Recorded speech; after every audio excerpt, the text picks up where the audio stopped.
The makers of Chasen Sanborn coffee, a superb blend of the world's choice coffees and very reasonable in price, present Mary Boland, Dorothy Lamour, W.C. Fields, Edgar Bergen and Charlie McCarthy, Ray Middleton, Werner Johnson, Don Amici. This is the Chasen Sanborn Hour.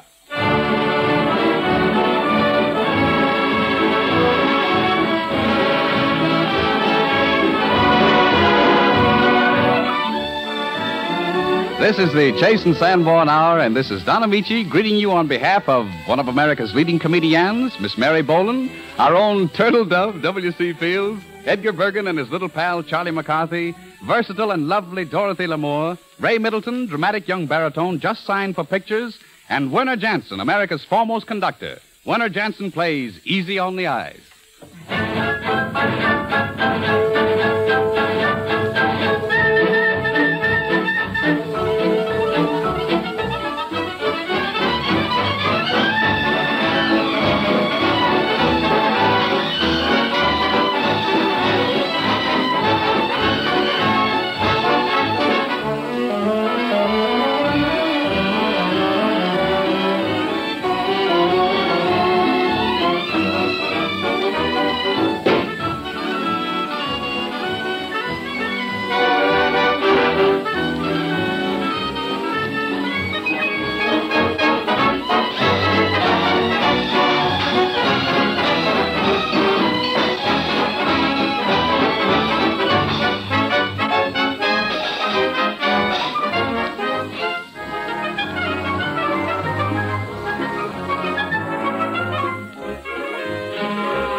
Thanks ever so much.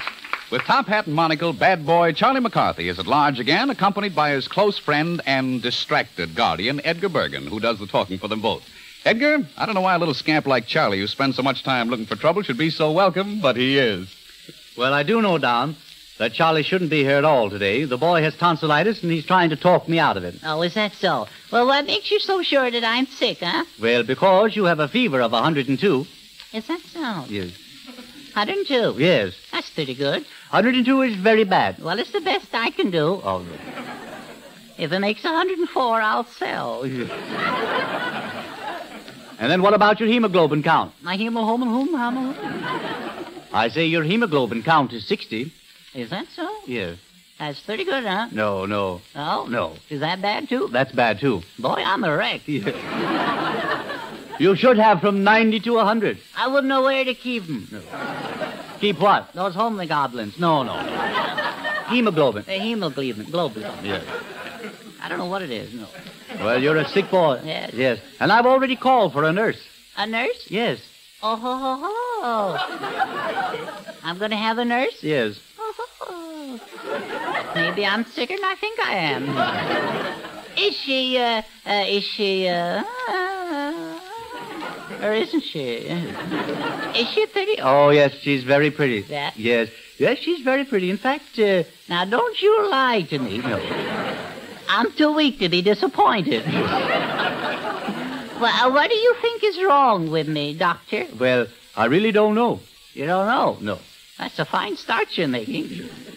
You studied medicine, haven't you? Or is it just a whim of yours? Oh, no. I've studied medicine for 8 years. 8 years? Yes. 8 years. Yes. Didn't help, huh? Oh, yes. But I will admit, in spite of my years of study, Yeah. there are times when I feel as if I don't know a thing about it. Yeah, well, that's the way you impressed me.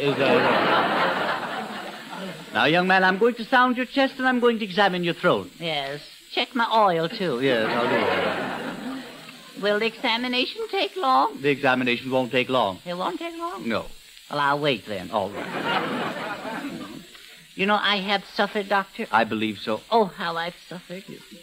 Suffer. Oh, how I suffered. No one will ever know what I've gone through. No. I won't tell them. I know. I even suffer when I think of how I suffer. Is that so?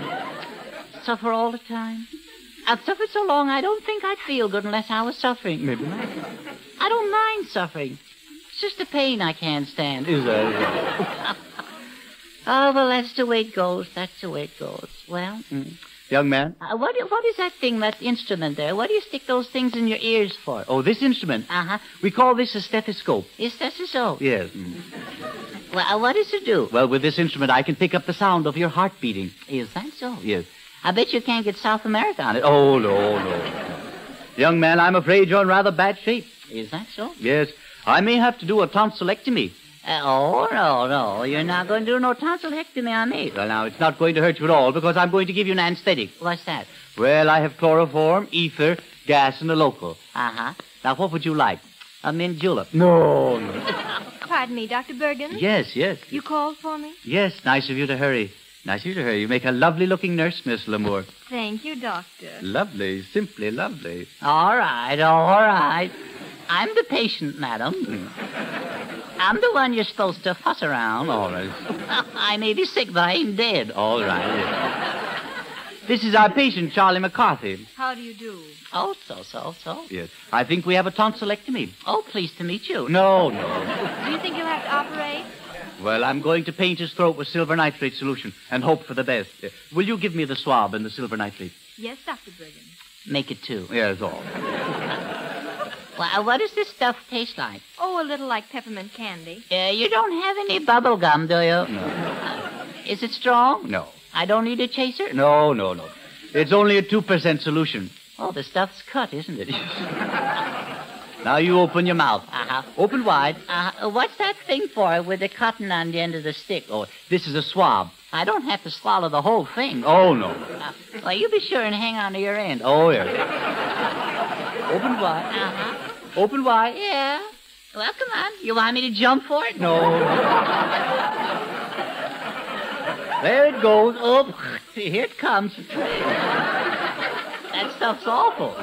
I think you'll be all right now in a few minutes. I don't think I'll live that long. But I do think I better keep my nurse, Doctor, because I might have a relapse, you know. Oh, no. No? No. I shall see that Dorothy gets home safely. Oh, Doctor. Oh, nurse. Oh, nuts.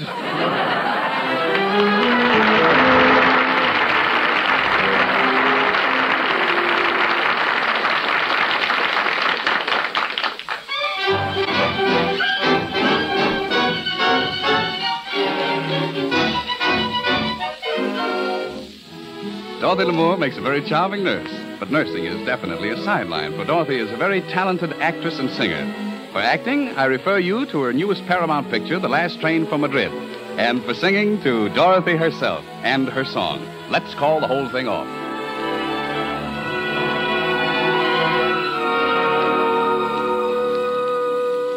Things have come to a pretty pass. Our romance is growing flat. For you like this and the other, while I go for this and that. Goodness knows what the end will be. Oh, I don't know where I'm at. It looks as if we two will never be one. Something must be done. You say either, and I say either. You say neither, and I say neither. Either, either, neither, neither. Let's call the whole thing off. You like potato, and I like potato. You say tomato, and I say tomato. Potato, potato, tomato, tomato. Let's call the whole thing off. But oh, if we call the whole thing off, then we must part. And oh, if we ever part, then that might break my heart. So if you like pajamas and I like pajamas, I'll wear pajamas and give up pajamas. For we know we need each other, so we better call the calling off. Let's call the whole thing off. Miss Lamore, that song was lovely. Trade lovely. Only you can sing it just right, my pretty one. Thank you, but really, Charlie, I've heard you say that before. Have I told you how frightfully lonely I was all alone in Hollywood? Yes, you did. And then I suppose comes the lemonade. I was coming to that, yes. You don't like lemonade? Oh, sure. But not with you. Oh, the girl is out of her mind. She spurns me. Rather cool this evening, don't you think, Miss Lamore? Yes, there's a frost, if you can get it. Oh, I get it, yes. I get it all right. But why this attitude? Just because of my few platonic friendships like Carol and May and Joan? Oh, I've heard all about you. You're Casanova McCarthy, the heartbreaker of Hollywood. I guess it's the gypsy in me. If I wasn't so darn good-looking, you know. Charlie, this is the end. You mean we've, our flaming romance is but a bunch of clinkers? Yes, Charlie. Let's call the whole thing off. Oh. I say laughter. And I say laughter. You say after. But you say after. Laughter. Laughter. After. After. Let's call the whole thing off. I like vanilla. And I like vanilla. You sarsaparilla. But you sarsaparilla. Vanilla. Vanilla. Sarsaparilla. Raspberry. Let's call the whole thing off. But oh, if we call the whole thing off, then we must part. And oh, if we ever part, then that might break my heart. So if I go for oysters... Well, I go for oysters. Well, I still want oysters. Throw away my oysters. For we know we need each other, so we better call the calling off. Let's call the whole thing off.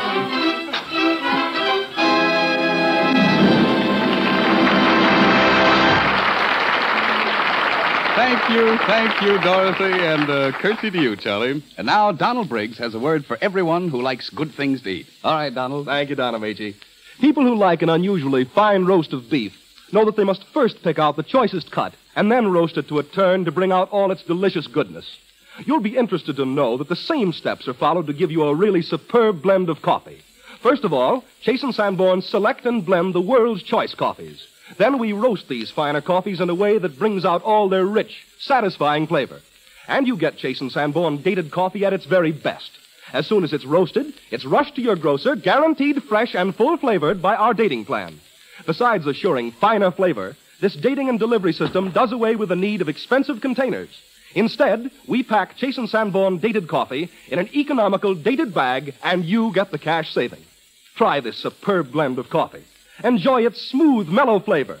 Buy a pound of Chase and Sanborn dated coffee at your grocer's tomorrow.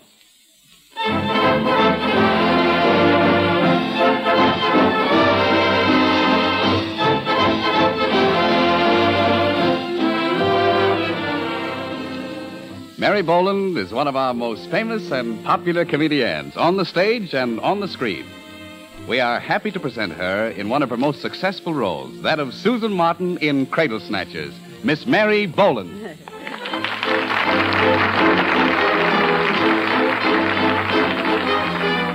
Thank you, Don Amici. Cradle Snatchers, presenting Mary Boland as Susan Martin and Don Amici as Jose Vallejo, a young American posing as a Spaniard in whom Susan sees romance incarnate. The scene, the country home of Kitty Ladd, a close friend of Susan's. It is a late Saturday afternoon, and Kitty is in her living room as Susan enters. Hello, Kitty. Am I terribly late? Well, if I am, it's George's fault. You should have seen what he had me doing. What, Susan? Crawling around the attic on all fours, hunting for a decoy. They're used to vamp ducks with, Kitty. Well, I can't see where George and Roy get all their enthusiasm for duck hunting. Especially when they never bring home anything but headaches. No, I don't know either. But, Kitty, I'm simply dying to know what your phone call was all about. Well, Susan, everybody knows my Roy has been running around with some starry-eyed little goose who might easily be his grandchild. Why, I saw him myself at the Ritz. Yes, I know, it's shameful. But I'm in the same boat. I know George has been philandering. Both our husbands are behaving like old fools.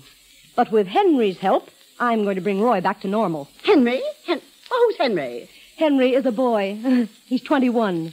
I'm going to show Roy I can be just as young as he is and do exactly the same things. Yes, but you think Henry will stand for it? You know boys are so sensitive. Henry has to stand for it. That's what I'm paying him for. You're paying him? Well, certainly. It's a business proposition. But I think it'll work. Of course it'll work. It's a perfectly